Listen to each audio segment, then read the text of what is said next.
Let's take a look at the audio tile type here. So for build a game, when you place one in, if you can hear the sound playing right now, this is going to be basically the idea when you put it into the scene if it's enabled for editor mode. Audio is going to come in multiple ways. This one is for ambient style. If you go over into the properties for it, you have an option to play and stop. If we didn't want to hear this one at all, we could just click on the stop button. It would turn it off.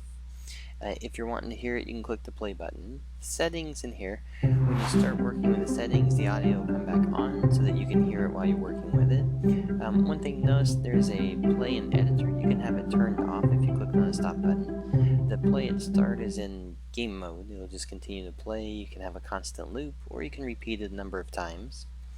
There's an option over here for fade on enter, fade on exit, meaning that when you enter into a trigger box, if it's not set for constant looping at the start, then it'll actually fade in and fade out. And then you also have a finish on exit, so instead of just stopping the fade, it'll just keep playing until it's done. And then the interrupt play, the thing of it is that if something happens, it'll just it'll stop so that you can have it the other audio play through it. Then you also have on this one is the audio settings. So if I wanted to take the sound really low, if I wanted to take the pitch of it and actually adjust it, if I wanted to take it down, or wait till it comes back in, I'll click play again on it. There we go.